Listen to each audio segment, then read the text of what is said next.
Hey, this is Melody Fletcher with Deliberate Receiving, where the law of attraction finally makes some freaking sense.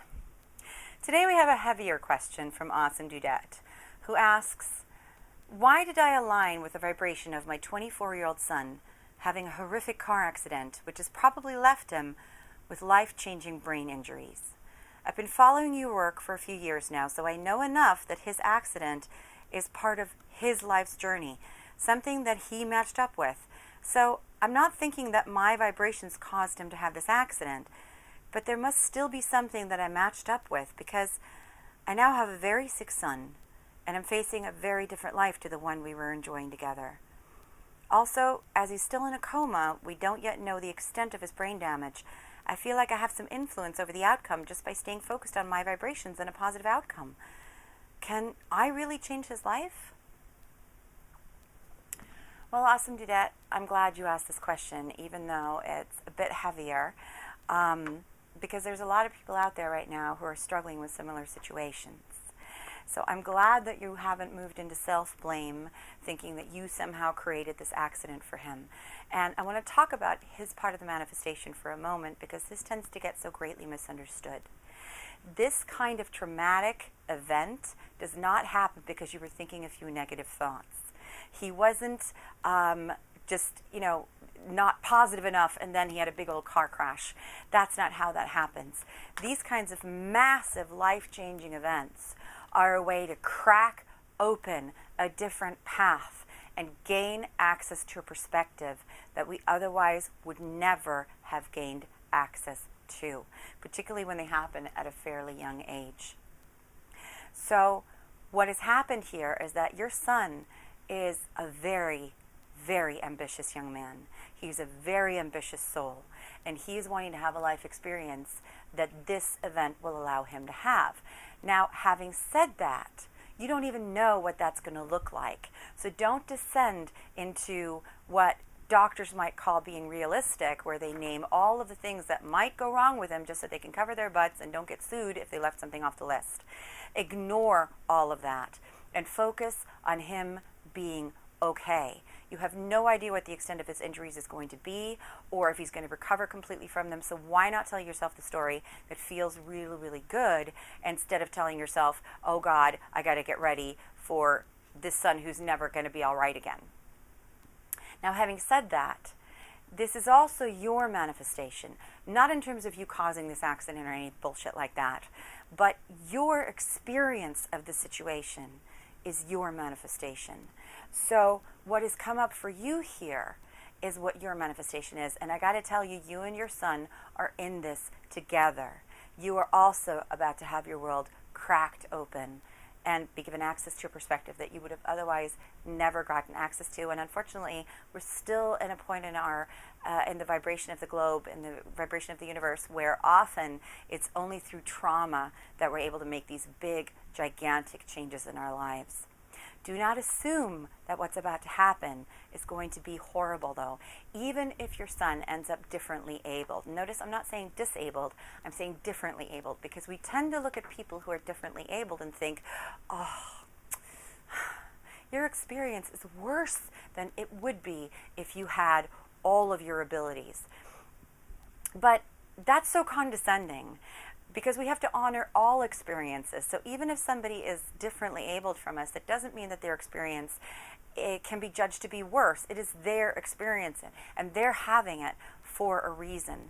So as weird as this might sound, if you can start to look at this as an adventure, not always going to be an easy adventure, going to be a little bit rough going, like I said, your son's ambitious, but an adventure that will, down the road, become clear how worth it is, then you're going to be setting yourself up to get all the gifts this can give you without having such a bumpy ride along the way.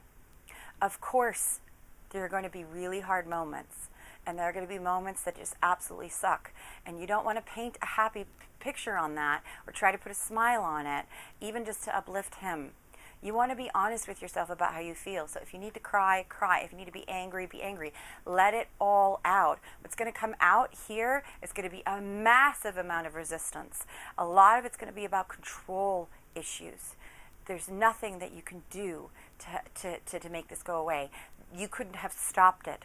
That's going to make you feel really powerless, and that powerlessness is going to want to come up. You have an opportunity here to let that out. This can be seen as a horrific event that lets you steep in powerlessness for years, or it can be seen as an opportunity.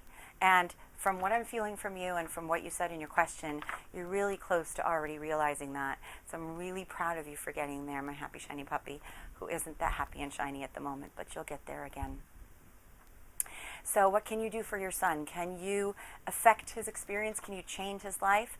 Well, yes and no. You can't manifest in his experience, but you can manifest in your own. And that means that you can manifest a version of him that looks quite different. Now, that might sound like I'm saying the same thing. You can control the other person, but here's the big difference in that. If you're trying to manifest in his experience, you're focused on him, and you need him to get better, or you need him to feel a certain way so that you can feel good.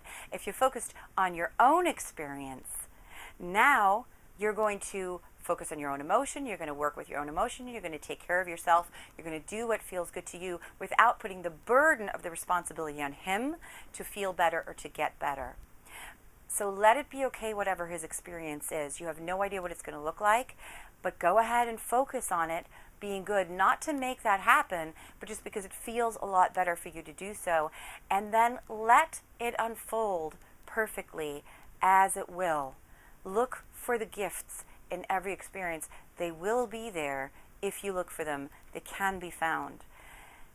The parts of this journey that are going to be difficult, you may want to, make yourself responsible. You may be tempted to make yourself responsible, to be his rock, to be uplifting him always, but you need to take care of yourself first and foremost, and that means that you can't always be trying to cheer him up. Let him also sit with his anger. Let him sit with the frustration. Whatever comes up out of this, you're going to want him to work through that as well, which means that you need to make peace with his discomfort. You need to be comfortable with his discomfort. That doesn't mean you have to be happy about his discomfort, but you want to become so stable that even in his discomfort, you see who he really is.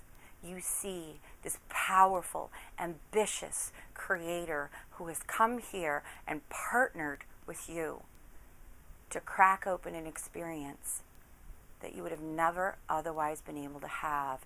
And you have no idea where this is leading. But trust me, if you're on my blog, it's probably going to lead to something world-changing. If you found this video helpful, then please consider sharing it with somebody else who's also going to find it beneficial.